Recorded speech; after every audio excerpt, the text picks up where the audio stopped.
Welcome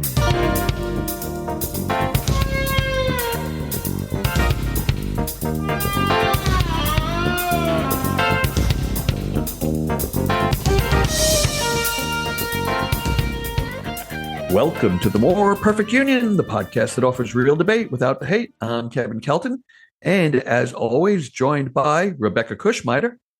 Hello, I am Rebecca Kushmiter coming to you live from Kensington, Maryland, where I have been loving Snoop Dogg's coverage of the Olympics, but I am deeply upset by one still photo I saw where he was wearing half chaps wrong while watching dressage with Martha Stewart, and I need to file an objection. And DJ McGuire is here. Yes, fresh off my work writing a parody of Good Luck Babe from the perspective of J.D. Vance's couch. And joining us again, Carl Wolfson. Hey, Carl here from Portland, Oregon. And, there's 1,000 security people at the Olympics looking for suspicious packages, and they didn't tell the French pole vaulter about his. Oh, the package, yes. The package, that. Yes. It's sorry, I didn't get that the first time. Poor guy. But also, is he single? Best online dating profile ever. Honestly, lost the pole vault because of the pole. Mm-hmm. So easy. Well, we'll talk about the Olympics a little bit more towards the second half of our podcast, but we want to start with the world of politics, which is on fire this week. The last time we spoke, Kamala Harris had just been anointed the presumptive nominee of the Democratic Party. Now she is indeed the nominee of the Democratic Party, and earlier today announced her choice for a running mate, Tim Walz. DJ, I'll throw to you first. Whatever thoughts you have on the appointment, whether you thought it was the best choice, not the best choice, and where you see things going from here. I think Walz is a diamond in the rough for reasons nobody else thinks about, because I'm weird, but not that kind of weird. Weird, but in the good way. Right, in the good way. But the only thing that was notable about Walz, outside of his persona, which is fantastic, and his fairly left of center record, was just about a month or two after Russia invaded Ukraine for the second time, he not only canceled all state contracts with Russian entities, he got the legislature to pass a law mandating that the state government disinvest in Russia and its puppet state Belarus. That's above and beyond for a governor. Governors really can't do much in regards to foreign policy issues. That is a tool that they have, and he picked it up as soon as he could. One, I liked that just on principle, and two, I think the best and really the only option that Harris has had in order to win over Republicans and conservatives who are not Trumpified is to lean in on the Ukraine issue. She's never going to go center enough or center right enough to get them on domestic policy stuff. But those voters, if they're not voting for Donald Trump, Ukraine is one of their biggest reasons. And if she leans in on that, then she can get the maximum she can out of that group while doing whatever she needs to do on domestic policy to shore up the left wing and the base. So Walz may not at first look like an opportunity to help her go across the center, but it actually does, because the one issue that I think is most effective, he actually has street cred on. Pretty cool. Rebecca, what are your thoughts? Well, I mean, just scratching the surface of Walz, great persona, as DJ mentioned, affable guy. You could definitely have a beer with him, only he doesn't drink. Not anymore. He got in trouble for it once. And, and he's a well-known Democrat. He's a Minnesota Democrat. And it's the kind of Democrat that he's like, I'm going to expand school lunch programs. And it's not because he's trying to gain progressive cred. He's doing it because it's a good idea. He's very much bottom up on getting stuff done. And getting into the area where I am weird, but in a good way. I don't know if I've ever explicitly mentioned this. My husband worked in the House of Representatives for about a decade, and the end of his time on the Hill was spent working for the House Agriculture Committee, starting when Dems won the majority in the '06 election. So he worked under Chairman Colin Peterson, another Minnesotan. And that was just as Tim Walz got elected and was serving on the Ag Committee. And the Ag Committee does not sound sexy. It sounds very niche. It sounds like you're thinking about ethanol a lot. But it's actually far more than that. And I was really interested to see what subcommittees Walz sat on. First of all, my husband said Walz is actually that affable and nice a guy. But he sat on the subcommittee for commodity markets, digital assets, and rural development. And that actually is a base of knowledge that's really, really important because commodity markets, we're still fighting a trade war that Donald Trump started largely about commodity prices and tariffs on imports of commodities that we don't produce as much of at home. It also gets into issues of intellectual properties and record keeping and things like that. And rural development, this is your discussion about rural voters, DJ. They have to some degree been left behind by policies that affect urban voters. And the other thing about the Ag Committee is because it deals in trade markets, it also deals the rural development, urban development, all of that.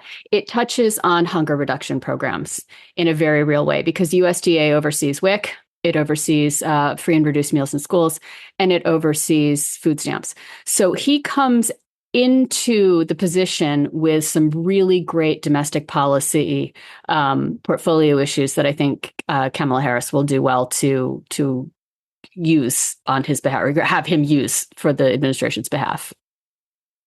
And Carl, I know that like me, you were not sure that Tim Walz was your first choice. Do you want to speak a little bit about that? I woke up this morning and Tim Walz was the pick.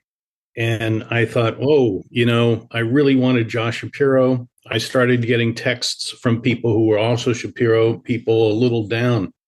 By the end of the day, after lapping up every delicious second of that rollout in Philadelphia, which was the best vice presidential rollout I have ever seen in my life, I ended the day thinking, how could she not have picked Tim Walz?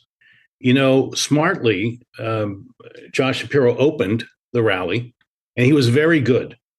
He was on target. He was passionate. But, and by the way, Kamala Harris hit every point she needed to hit. I don't know who is writing her speeches, but I turned to my husband and I said, this is exactly what I would have wanted our nominee to hit. Down the line, not just Trump critiques, which were easy, but what we need to win this campaign. When Tim Walz spoke, he was pro, but he hit a home run. Let me just say, Chuck Todd, whom I don't listen to much anymore, he said today that Tim Walz doesn't speak Washington, he speaks American. Mm-hmm. And when I heard Tim Walz not just critiquing Donald Trump, and some of the best lines I've heard, like he froze during COVID. That is a great verb for Trump. Freezing during COVID drove the economy over a cliff. Violent crime was up during Trump, and that's not even counting the crimes he committed. These were killer lines. When he talked about that's mind your own damn business about getting in people's bedrooms, uteruses, that is something Americans, and he said this is how we feel in Minnesota, that can relate to. He's talking the way Americans, I think, want to hear.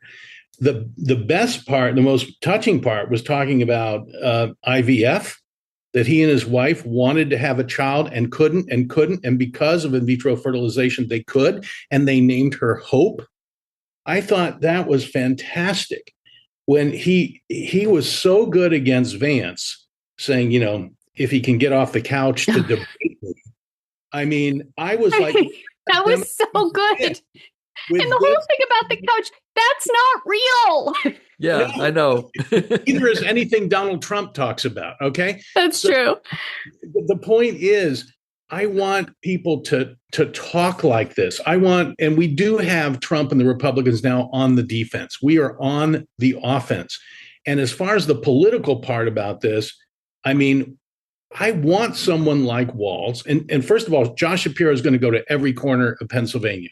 He will. And he wants to deliver that state. And I wish the meme would be out there, the idea that he's going to be the next attorney general, whether that's true or not. I think that would be a good thing to have people have in their minds. But look, Pennsylvania, Michigan, and Wisconsin, I keep saying it. We have, I think, with Kamala Harris, huge urban turnout now. You didn't need to see the Philly rally today, which was 10,000 amazing people, to know that we're going to get the best turnout ever in Philly, in Pittsburgh, in Madison, in Milwaukee, in Detroit.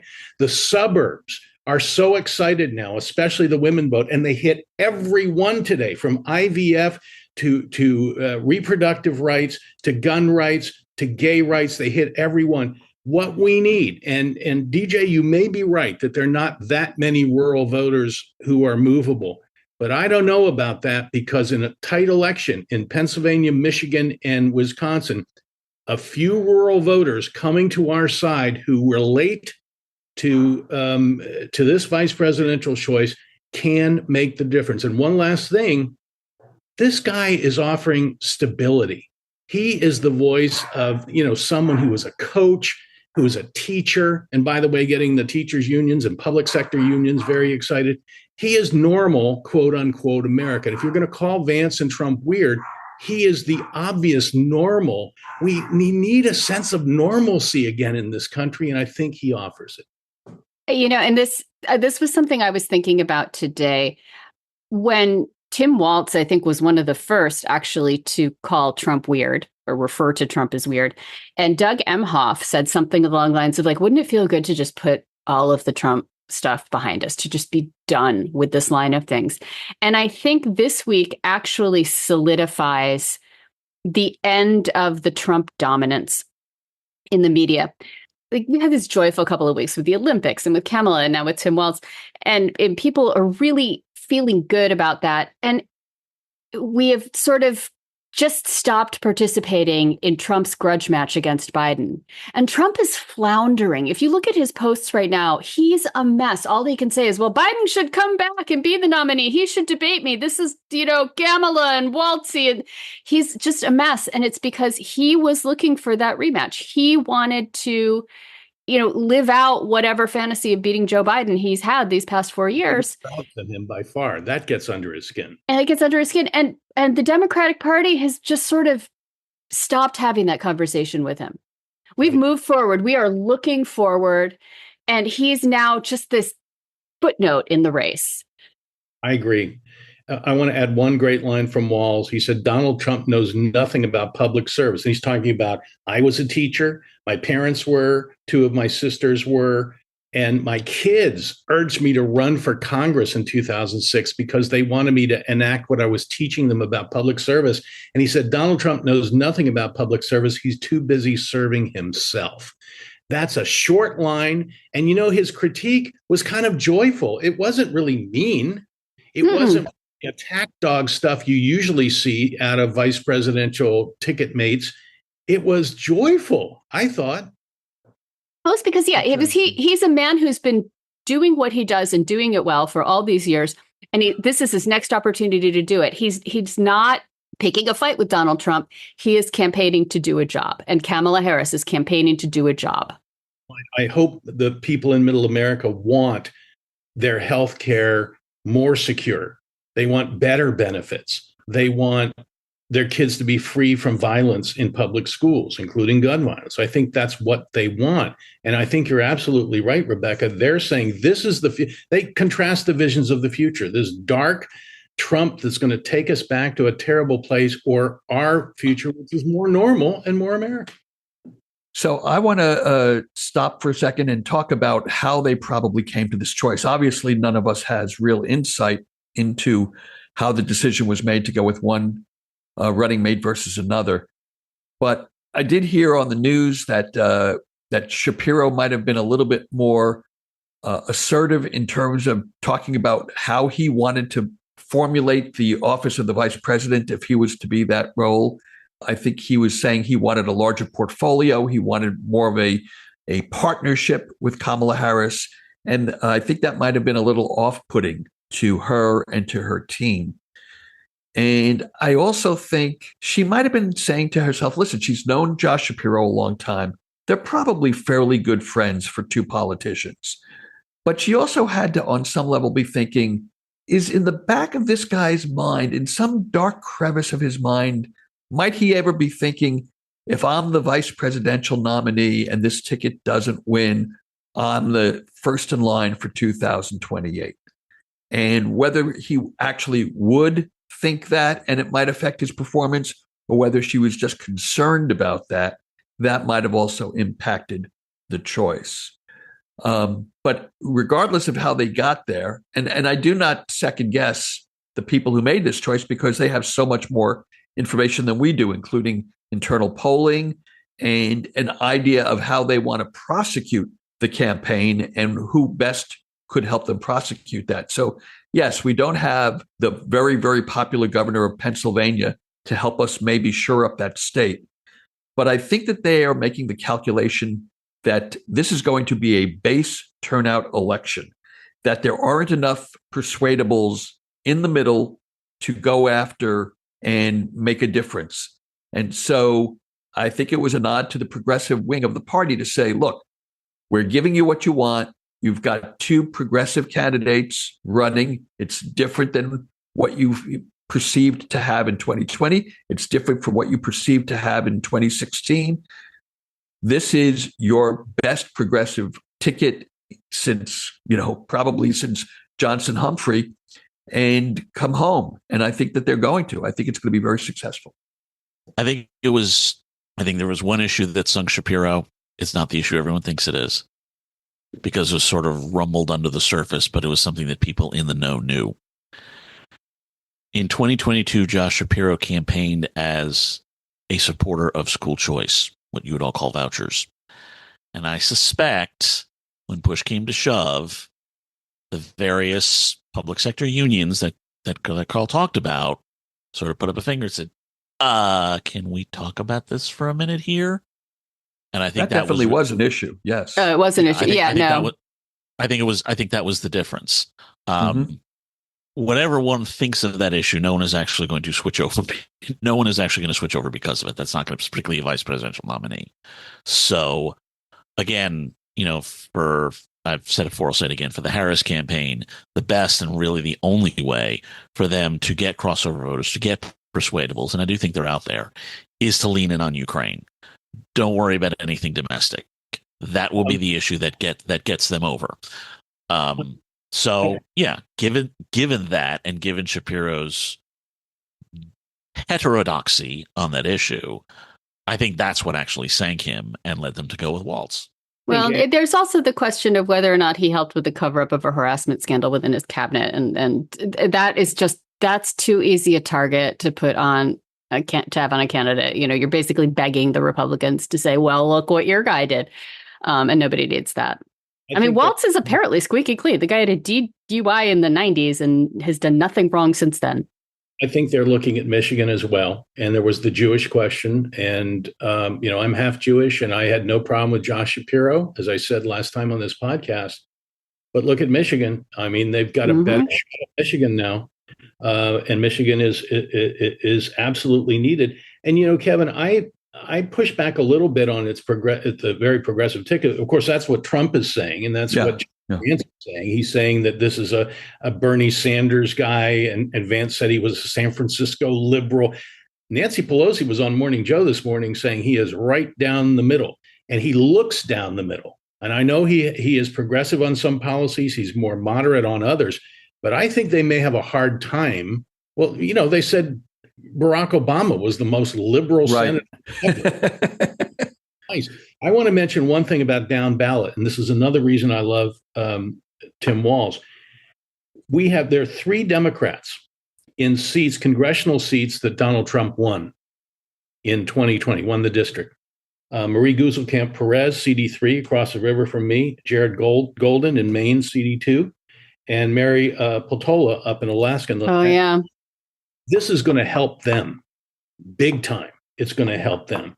And in Oregon, just so you know, our delegation now is 4 Democrats, 2 Republicans. it's going to be 5-1 after this because we lost CD5. Kurt Schrader was a blue dog, unpopularly got primaried. Janelle Bynum is going to win, and it's going to be 5-1 here in Oregon. And this is exactly the kind of candidate, Tim Walz, who can come into these districts, go to the rural areas, as Marie Gluesenkamp Perez did, and say, I'm a public school product. I own guns, but I don't want gun violence. He is the perfect profile for flipping some of these down ballot districts for us. And we'll be back right after this.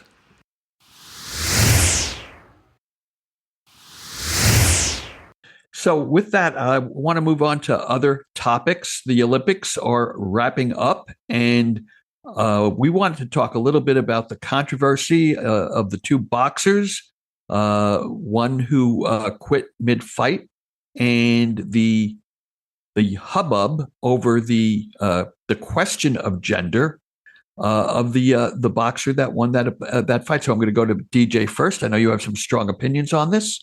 That I do. So there have been a lot of people talking about the rights of trans women in athletics, which I generally support, and this would be no exception if it were relevant, which it is not. It is not. Those who are talking about about cis women who have the XY, and I would support them being in athletics if that were the situation here, which I am certain it is not, because what I want to talk about is the fact that we've all wrapped ourselves around the axle because the Kremlin got control of the International Boxing Association. Umar Kremlev is a friend of Vladimir Putin who has used Kremlev and the IBA to go after the International Olympic Committee on a bunch of things. They disqualified Emain Khalif and the Taiwanese boxer, whose name, unfortunately, I cannot remember. Last name is Lin. Lin. They disqualified them 3 days after Khalif defeated a Russian boxer at the World Championships in 2023. They have never revealed what test they gave them. They just said it is a respectable and certified test, whatever the hell that means. There is no actual evidence that these two boxers are even cis women with XY. And if they were, they should be allowed to participate anyway. But there's no evidence of that. We just have the word of a Russian-tainted boxing organization that is so thoroughly corrupt that the Olympic Committee has not only refused to let the IBA manage boxing in this Olympics, they won't even put boxing as a sport in the Los Angeles Olympics in 2028 because they're so sick of this crew. And yesterday morning, they held a press conference, the IBA crew, to defend themselves. And I invite all of you to go look at reports of that. It was, as the Brits would say, an omnishambles. It was a beautiful disaster.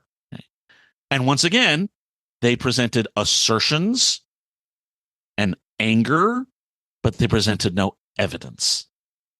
This is the Kremlin using a culture war, playing the culture war card again, using disinformation again to spin us all up again.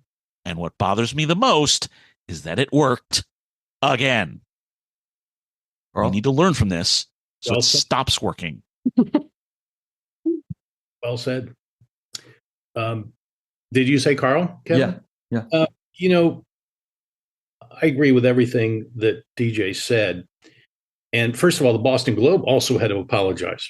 They had a headline, a transgender boxer, not transgender. In 2022, the midterms, I would go to all websites of senatorial and many congressional candidates, Democrat and Republican. And two things you could count on for every Republican candidate. You go to their website, they got guns. They're holding a gun or someone with them has a gun, and anti-LGBTQ. They run on those issues. And one of the reasons we all know they love Vladimir Putin on the far right is he hates the same people they hate. Vladimir Putin is seen as the white Christian savior of civilization, much like Viktor Orban in Hungary, and these people that Donald Trump clings to because they're autocrats and they play to his political base. So, yes, this is all part of, in Putin's mind, destabilizing the West, trying to stoke the culture wars, just like he intervened in the 2016 election and will try again in the 2024 election. And, my husband said to me a couple of weeks ago, why do these people not let kids or people be who they are?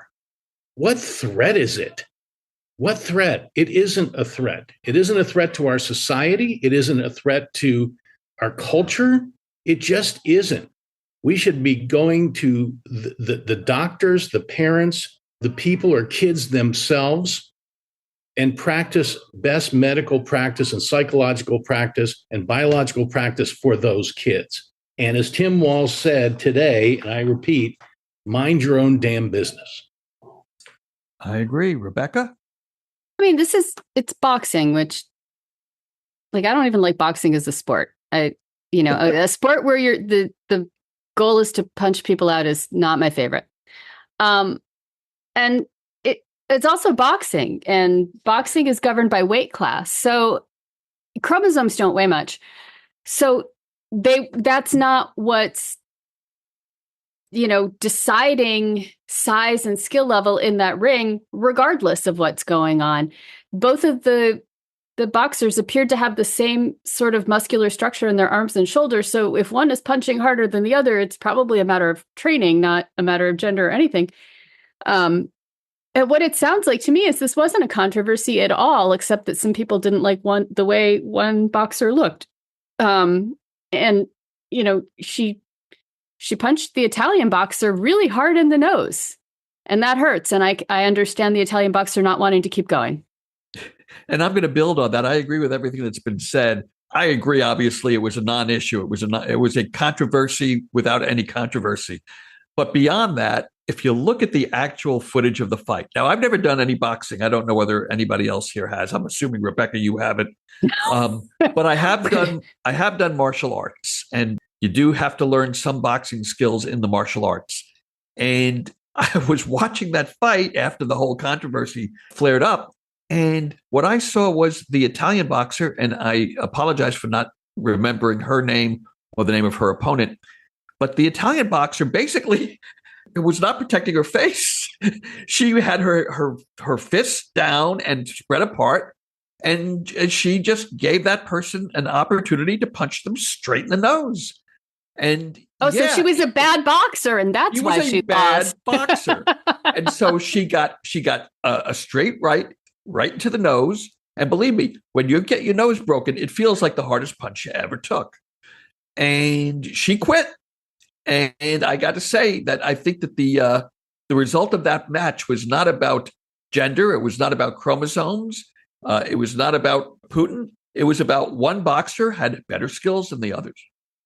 That's what I gathered too. And they said she collapsed in floods of tears before surrendering because of the woke mind virus. I'm like, I think she was crying because her nose hurt. Yeah, and she quit. And I think the crying was forever, and she quit. It was entirely about pain and disappointment. She said as much. I quit because my nose hurt. I quit because my nose hurt. I was crying because I had to quit. It was nothing about Ms. Khalif. She was very supportive of Ms. Khalif and everything else, but that didn't stop the IBA from awarding her Olympic gold money anyway, as a way of just saying F you to the rest of the world. Ron DeSantis started his campaign for the Republican nomination with woke, woke, woke. It was a website, all his literature, all his buttons. It didn't work. It didn't test well. And he dropped it. It works well, all in Republican far-right primaries, but Trump has those locked up anyway. I don't think woke works well for middle America, who cares about their kids being safe in school and being able to pay the bills at the end of the day and have a thrivable wage.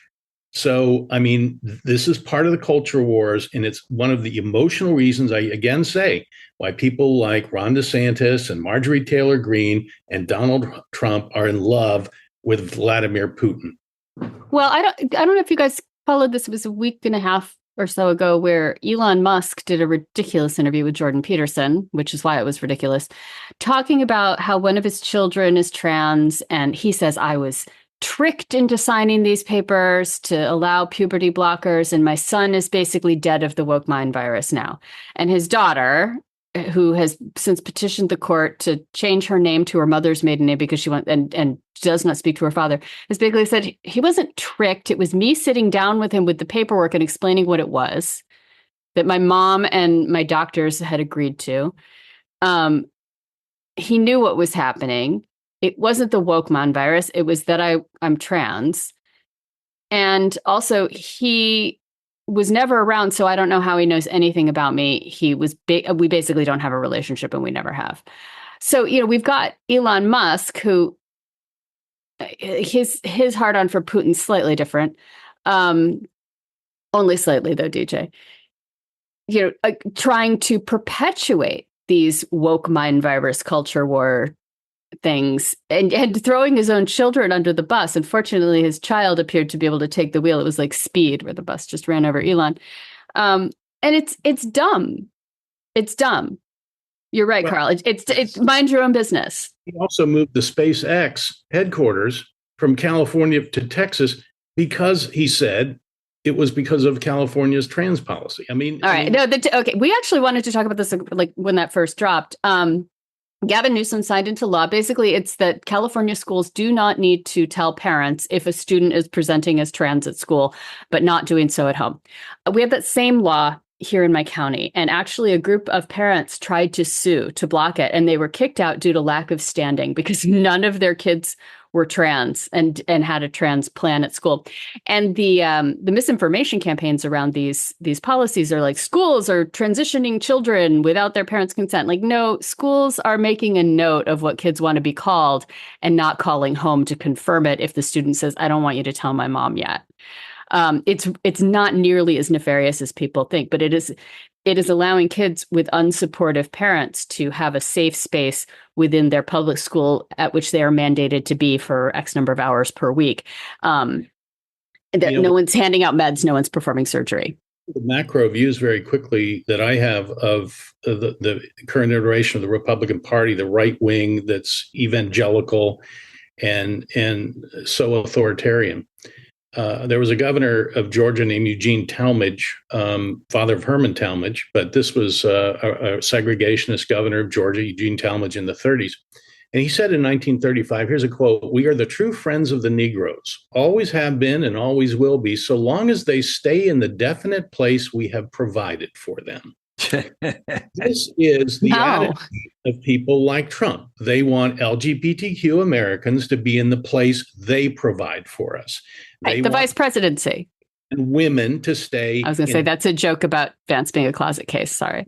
But they want to, that's their Make America Great Again, is to put people back in their place where they assume whatever it is, the patriarchy or the racist hierarchy that they want. And that's why DeSantis tries to take away African-American history, why he tries to make LGBTQ parents invisible in schools.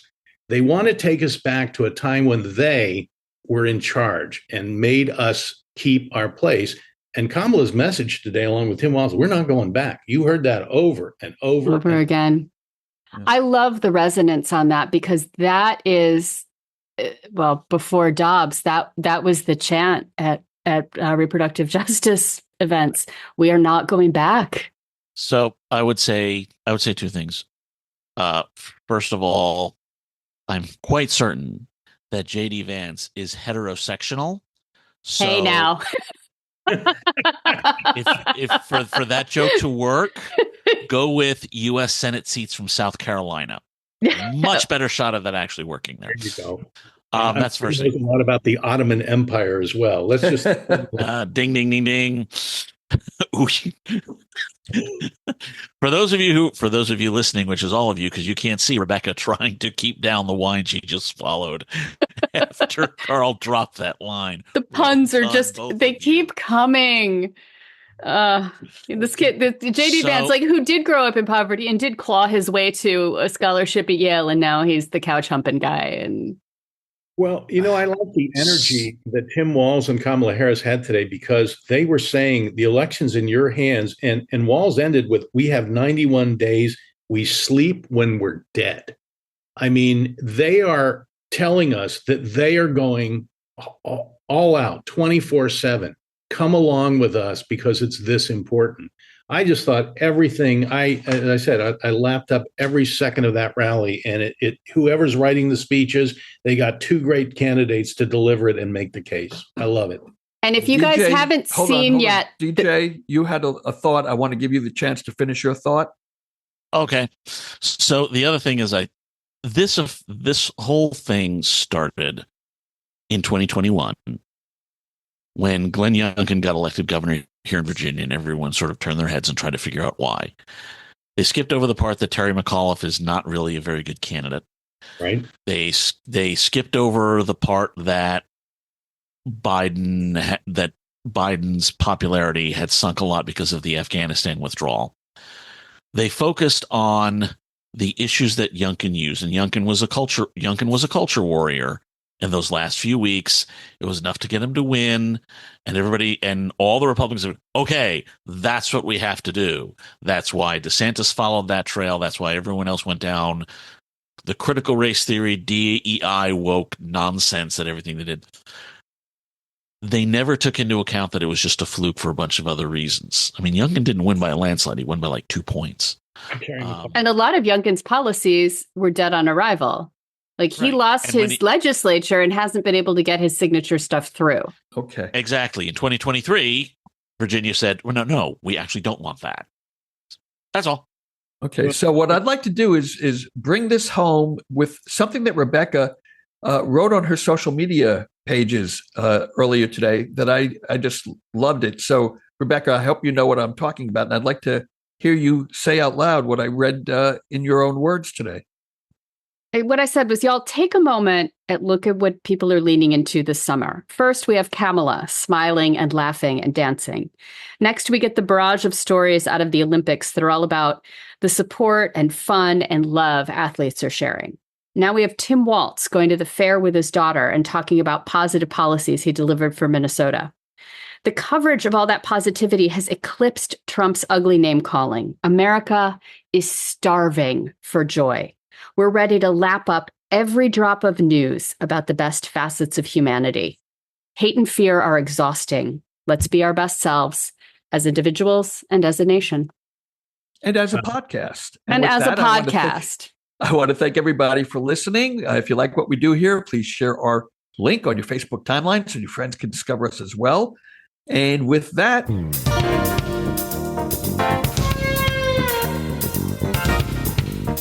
Any last thoughts?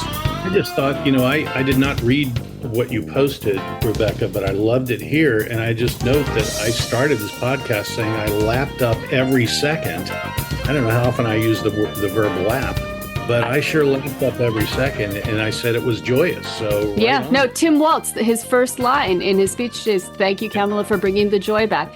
And I've been hearing a lot of that. And I think part of it is the Olympics. It has been a love fest and a joy fest. The girls on the podium last night bowing to the gold medal winner and explaining, no, we're giving her flowers. She's queen. Like, this is it. So yeah, they competed. They didn't claim bone spurs. Good for them. Correct. They weren't on the couch or in the couch.